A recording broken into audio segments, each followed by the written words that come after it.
Hi. Good to see you everybody here. Thanks for being here. Before going further, I should appreciate the conference organizer for giving me this wonderful chance to share what I'm thinking about solar cells. I'm Lee Soo-Moo from Korea University, and today I'm supposed to give you the thermodynamic aspect of solar cells in terms of their fundamental limit. Even if the thermodynamics of photovoltaics and its analysis have been relatively underutilized till set, for the research in solar cells, particularly in Korea, it has undertaken considerable progress over the last half-century, and is widely used for figuring out the fundamental aspects of solar cells all over the world. From this point of view, it is a great pleasure to share my understanding of it. Let me see if I can articulate it. To start, I would like to give you my favorite. Even if I will cover a little bit of physics in this talk, it is not that complicated. But what makes this field very fascinating? It's not just about physics. It's not only about engineering. It's about everything around our society present and the future, as indicated in this slide. I was living in this apartment somewhere in Seoul. I'm happy to say that, as shown in this slide, photovoltaics is becoming a common technology that could reshape our daily lives. As I mentioned just now, this talk is for the fundamental thermodynamic aspects of photovoltaics. Thus, we should start with these basic thermodynamic laws, including zeroth first and second laws. Oth is more about the equilibrium between several systems. More critical points lie in both the first and second laws. Each of them is for energy conservation and entropic generation, respectively. Later two things provide the foundations for the thermodynamics of photovoltaics. This is a very well-known energy diagram. Yes, there are two heat sink with different temperatures. Therefore, heat, here referred to as Q, is delivered from high-temperature reservoirs to low-temperature reservoirs. The dot at the top of Q indicates that this is the quantity of flux. Subscript H implies the Q is coming from the high-temperature reservoir. Some amount of this QH is converted into work, W, then, rest of it is delivered to the low-temperature reservoir, highlighted by QL. Along with QH and QL, surely, we can expect the corresponding entropy, SH, and SL.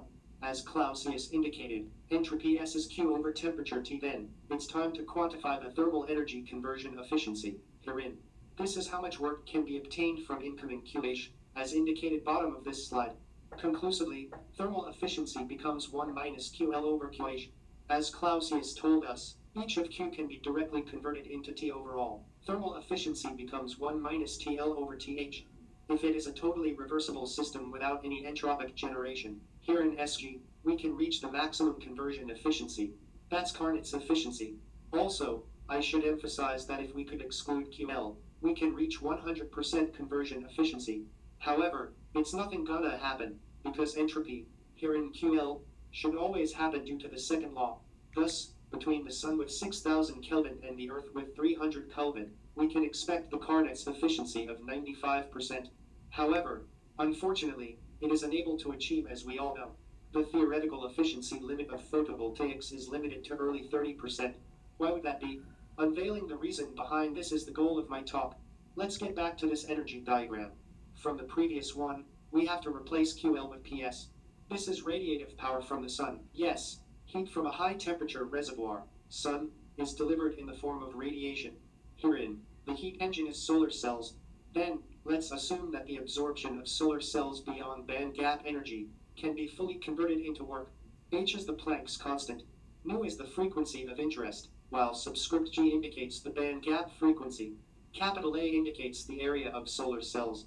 Thus, H nu GAQS becomes the total work achievable from solar cells, while PS times A is input power from the Sun. Conclusively, thermal efficiency is H nu GAQS over PS.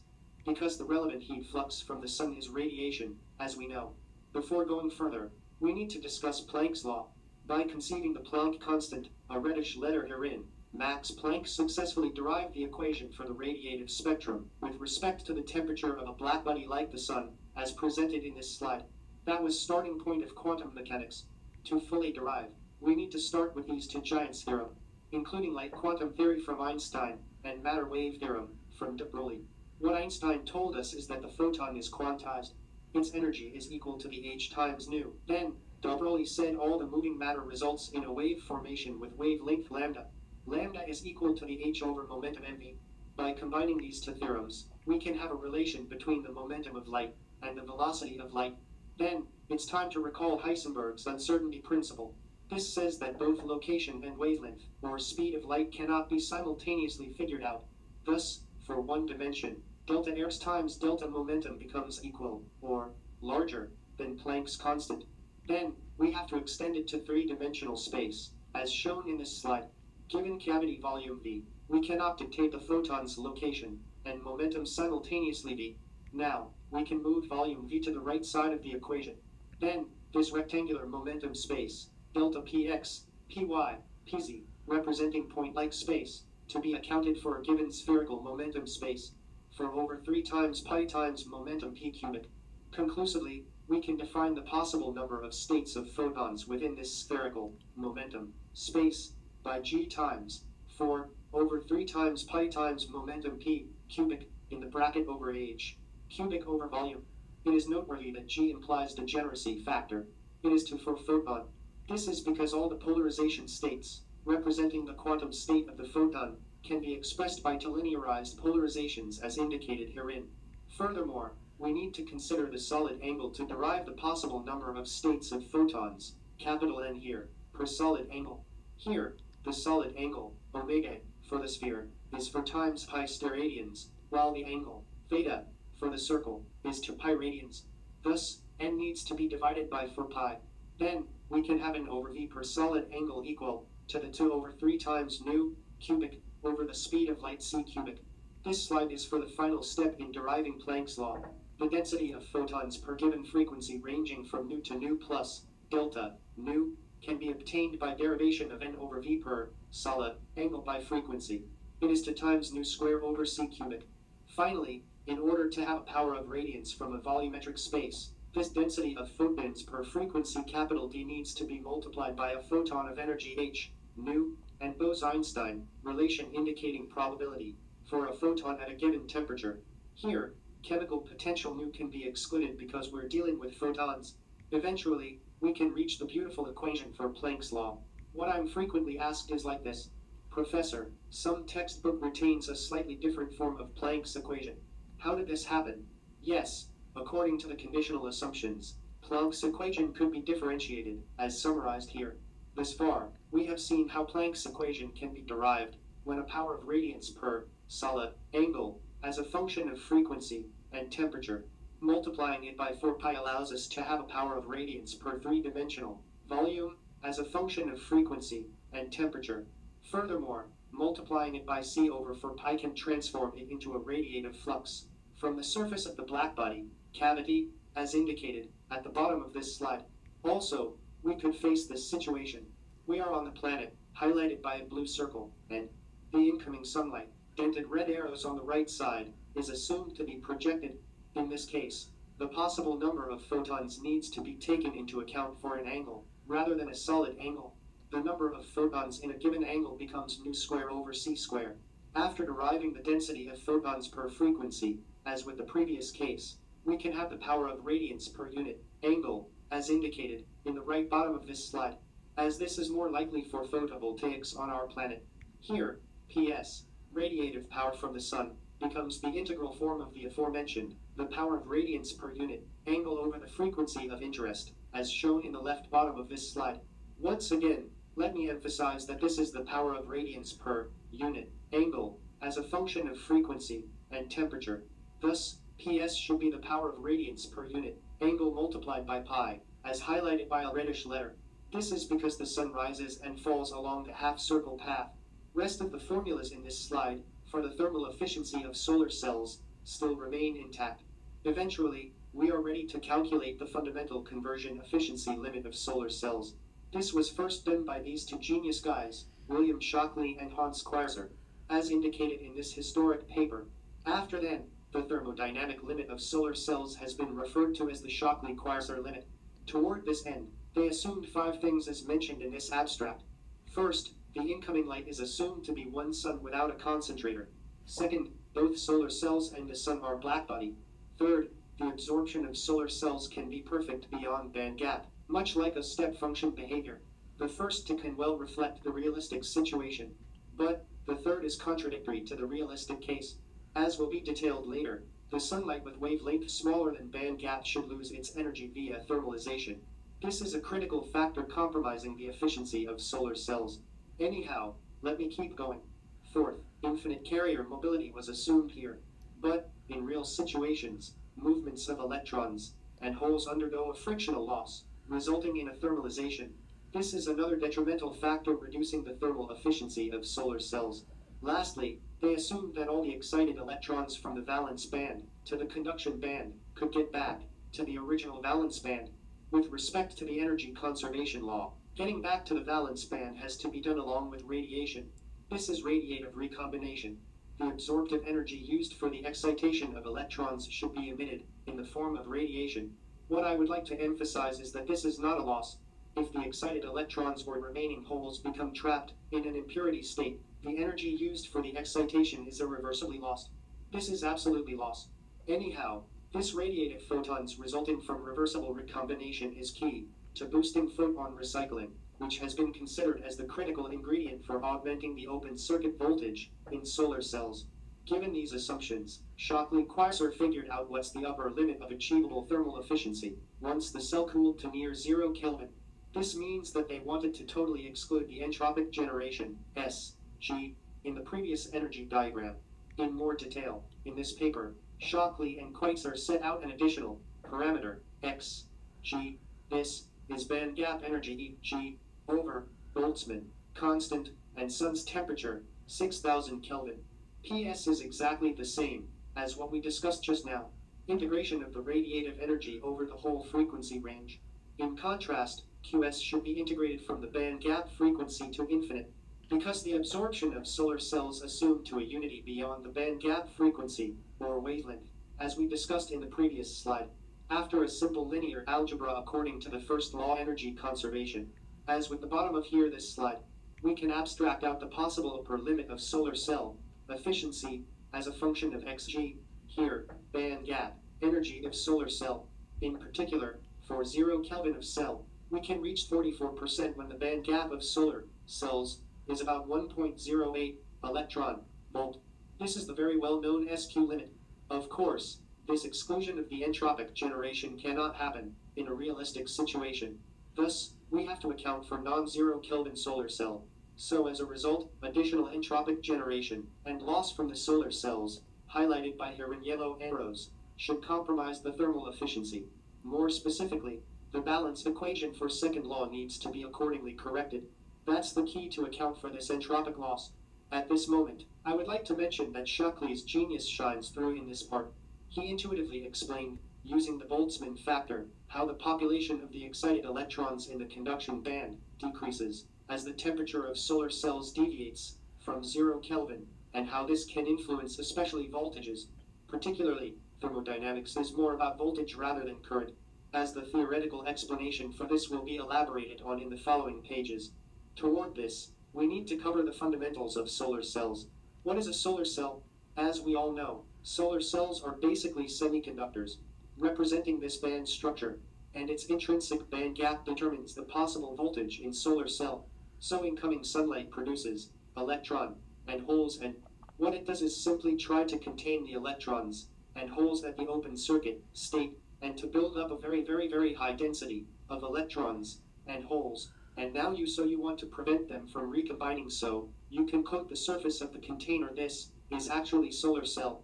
Let's say this container is silicon solar cells, and you can coat the surface with silicon dioxide silicate, which has a bigger band gap, and so, as the electrons and holes collide, the silica surface, and they're repelled by the larger band gap of silica, and thus, this built-in potentials, driven by accumulations electrons at conduction band, are voltage. As such, an intrinsic band gap of the semiconductor is not directly correlated to the open circuit voltage. Instead, the difference between quasi-N-type and P-type Fermi levels can define the open circuit voltage. At the moment, I'd like to give a kind of hydraulic model. Often in physics we come up with models, in this case, with rainfall. So consider the incoming sunlight as being like rainfall. It's falling into the bucket. We can try to build up a very high pressure head in the bucket. This is sort of fluidic mechanics terminology. Anyhow, but we're facing a certain trade-off relation. The leakage of the droplets out the bottom of the bucket that could be called bulk. non-radiative recombination. This is absolute loss and leakage of the electrons and holes out the side. That could be referred to as surface non-radiative recombination. This is also loss. Previously, SQ limit didn't account for it, okay? At the same time, you have a faucet and it's driving a flow of water, driving a water wheel around. And this is exactly what you can get the useful workout. So you'll be right away. There is a bit of an issue, is that if you let too much water go into the faucet, you will have not enough pressure head. But if you try to get the highest pressure head, maybe you won't have hardly any water. So, among these three different conditions, in the former, water wheels barely turn as in the left hand. In the later, you could have a very tiny flow, but you can build up tremendous pressure, because you didn't let the water escape. Then, the water wheel doesn't turn at all as in the middle. In the last case, we could sort of have balance between the two, and in solar cells this balance is very, very important. This is actually fill factor. So, surely, we have to have not too much water, not too little. Then we can get the maximum power output. This is very similar to realistic solar cells. Another big deal to consider is like this. Sunlight carries entropy here, S, as well as photon energy h nu, because it is some sort of heat. So, we can define the free energy of sunlight by h time, who, minus T, times, delta, S, and, as we discussed just now, photon energy h times, nu, can let the electrons over the band gap. This h times nu equal to the voltage. Thus, the presence of entropy here, delta, S, should compromise available voltage. Entropy ruins the voltage, which means that absorbing more sunlight is not always the golden rule. Let me go further. This can be quantitated by Boltzmann factor, as shown in here. Even freshmen can be familiar with this simple thermodynamics. Exponential free energy over kT. This is the Boltzmann factor, should equal to the excited state population in the sunlight over dark counterpart. Thus, voltage. Here we have to multiply V by Q to make V to the energy unit. Anyhow, Q times V is equal to free energy. It again equal to kVt natural log the ratio of excited state population in the sunlight to dark counterpart. So, we have to give kVd as a minor matter. I would like to mention that this has to be 2 times for the mobile electrons and holes. More importantly, I have to say that the ratio of excited state population in the sunlight to dark counterpart can be evidenced by the external luminescence efficiency, as we discussed before. Radiative recombination allows us to quantify how many electrons can be excited if there is no entropic loss. This is a very, very important point of solar cells thermodynamics. External luminescence efficiency can act as an indicator for open circuit voltage. Moreover, this emission should be equal to the absorption, or incoming sunlight. This exactly follows the well-known Kirchhoff's law. More specifically, Kirchhoff's law says emission and absorption should be equal to each other in an angle by angle, and frequency by frequency fashion. This is the reason why absorption representing the population state in the sunlight should be exactly equal to the radiative recombinational emission. This is actually external luminescence. Thus we can reach this conclusion: VOC should give up kVd, and to maximize the voltage and the resulting power conversion efficiency we have to boost the external luminescence, because this is direct evidence of the fact that more electrons can be accumulated in the cells, so as a result more voltage can be obtainable. Yes, I understand it sounds like a paradox. Light absorbing solar cells has to emit light more, but it is a thermodynamically rigorous conclusion. Yet we have to say, a good solar cell has to be a good lead. Surely, indeed, we can numerically obtain these results. So it is obvious that an increase in the temperature of the cell compromises the accessible upper limit of thermal energy conversion efficiency of solar cells. Especially, at the 300 Kelvin of cell temperature, the efficiency can be peaked at early 30%, about 33%, with band gap of about 1.28 electron volt. Also, we can confirm that higher external luminescence can guarantee a higher conversion efficiency of solar cells. Then, you could become questionable. Is the SQ limit effective for realistic solar cells? Or you could beg the question, whether the SQ limit is only for theoretical exploitation, or not. No, SQ limit can well reflect the real solar cells, and that is the reason why SQ limit has been widely used for solar cell research over the last half-century. It's just that it received less attention only in Korea. Indeed, our research group at Korea University verified that SQ limit can show a good agreement with a realistic solar cells, including transparent silicon solar cells and gallium arsenide-based tandem cell, as indicated in these literatures. What you can figure out here is that the numerical calculation results of SQ limit actually well reflected the performance parameters experimentally obtained from transparent silicon solar cells and gallium arsenide-based tandem cell. I'll not go through in detail the architecture of the transparent silicon solar cells used herein as an experimental model system. It is simply 100 micrometer thick crystalline silicon cell with ray optic scale, punched holes. This is the reason why it appears neutral colors. Anyhow, more details can be found in this reference. The key message I'd like to deliver you here is that both current and voltage can be exactly predicted by SQ limit. Here, the values in the bracket is attained from SQ limit calculation, and we can get the lesson is that light absorption can be done almost perfectly, and negligible non-radiative recombination, or irreversible loss, has been achieved, as evidenced by near-perfect experimental voltage, as compared to the SQ limit prediction. So, we underwent a significant efficiency drop from 95% to early 33%. Now we can say that the entropy loss resulting from non-zero Kelvin of solar cell brings down the efficiency from 44% to about 33%. Then, it is time to beg the question, which factor makes solar cells undergo efficiency drop from 95% to 44%? This is due to the fact that solar cell can partially absorb the sunlight, particularly beyond band gap energy. More critically, the absorption of light far beyond the band gap is thermally lost, as shown in the right part of this slide. This is done by phononic vibration. This thermalization can be viewed as entropic loss. Here yellow corresponds to the solar spectrum, and reddish indicates the absorbing spectrum by the single junction solar cells with a band gap 1.333 electron volts. At 300 Kelvin, a bunched portion of sunlight is just stashed away. Other key point from this slide is that absorption gets reduced for a shorter wavelength. Can you recall what I told you just before? A higher energy of sunlight than the band gap is thermally lost. How to overcome this thermalization problem? To overcome such thermodynamic issues, we can use tandem cell. Then we can more utilize the solar spectrum with a reduced thermalization loss. Here is double junction cells with an appropriate adjusted band gap of each subshell. Yet, efficiency at 300 Kelvin is improved from 33% to 45%. Let me go further. With the 3 subshell, we can further enhance the efficiency to 51.6%. How about more extreme case? With 50.50 subcell, then efficiency can be up to 67.1% even at ambient temperature. Thus, we become aware how we can overcome the thermalization problem. Then, becoming questionable, can we really go beyond SQ limit? Because we are not yet reaching the Carnot's efficiency. We're still hungry. Toward this end, we have to first make a correction. The simplest model you can think of the sun is that it is blackbody. So blackbody with temperature T can radiatively generate the power density with scales as T to the 4 with a constant. That is the Stefan-Boltzmann constant.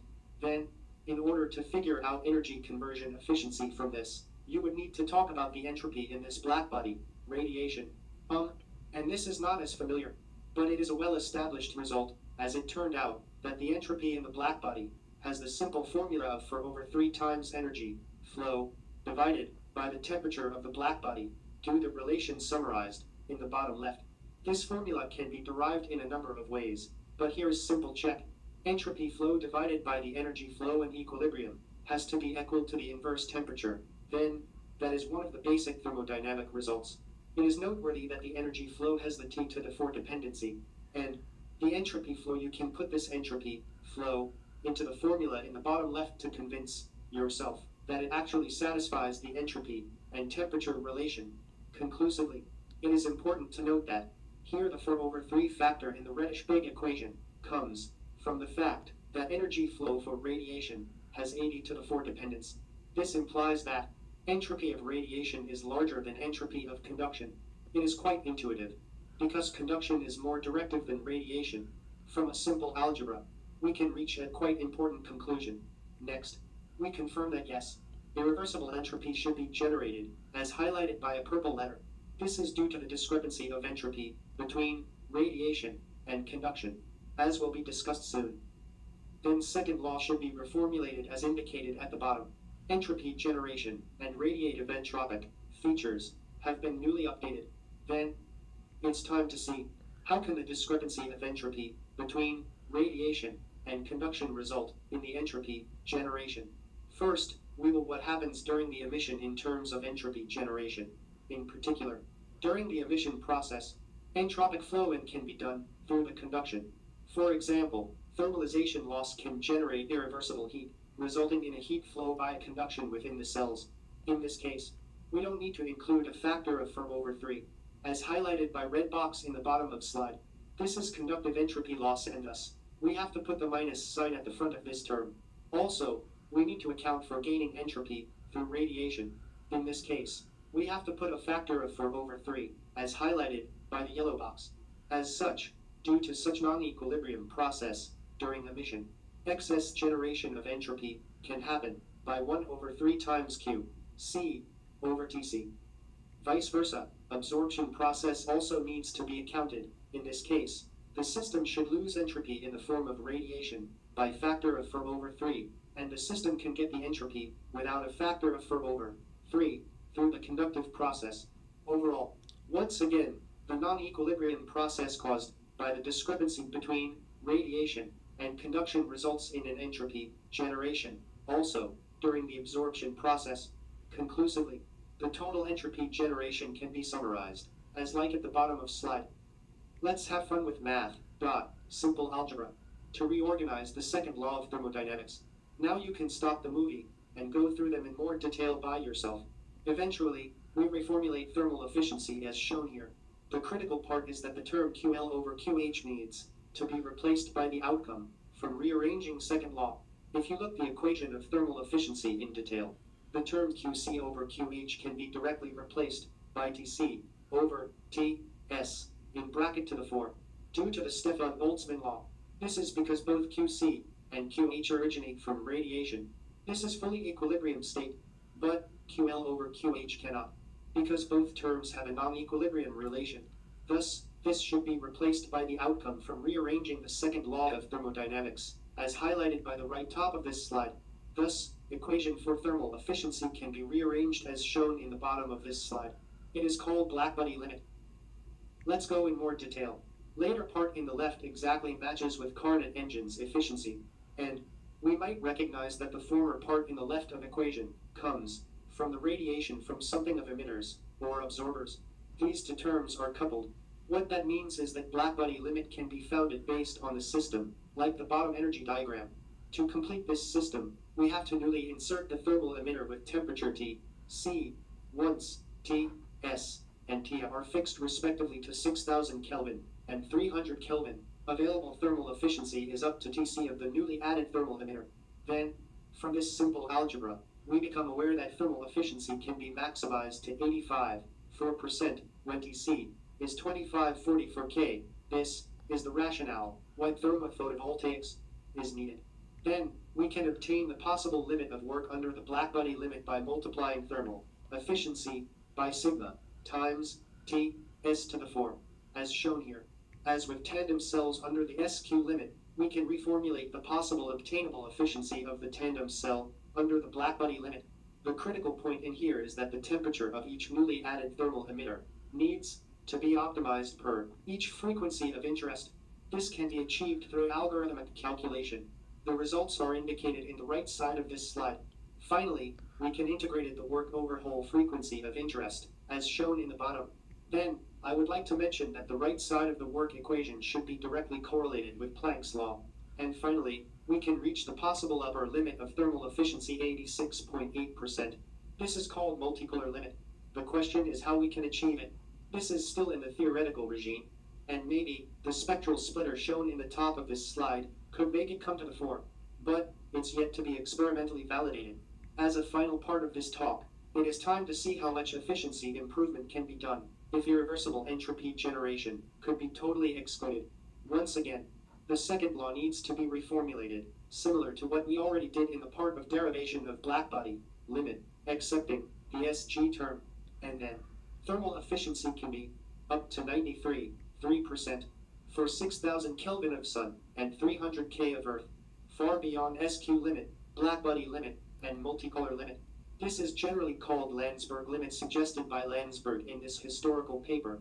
It is highly important to note that to exclude the irreversible generation of entropy, we have to assume that Tc should be exactly equal to the Ta. However, as you might recognize, it violates the second law, and Kirchhoff's law.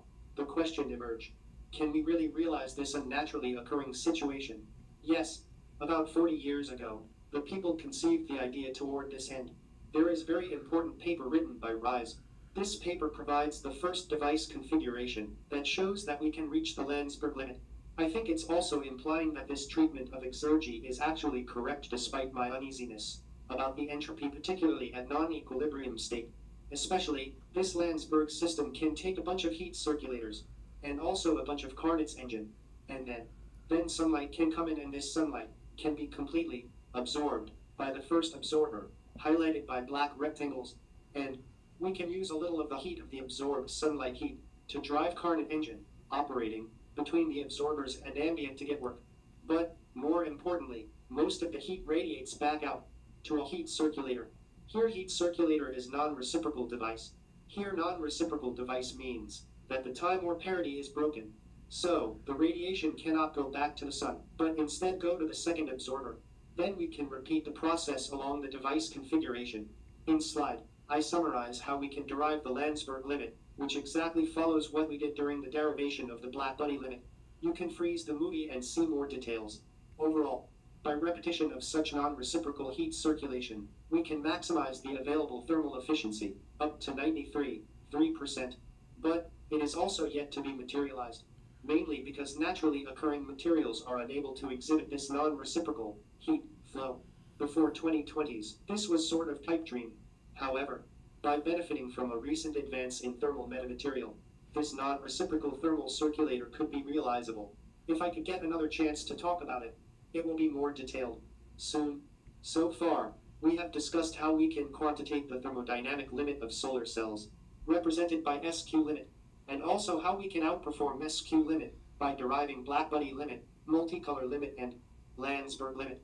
Finally, I'd like to emphasize that this thermodynamic analysis discussed so far is not limited to solar cells. Other solar energy harvesting, including photoelectrochemica, L-cell PEC, solar thermal fuel, and radiative cooling, can also get benefits from such century-old thermodynamic knowledge. I'd like to thank Professor Shockley for giving me this chance to talk, and collaboration for the experimental side of solar cell research. Also, these two students of mine have promoted my understanding about the solar cells in terms of thermodynamics. Thanks for listening.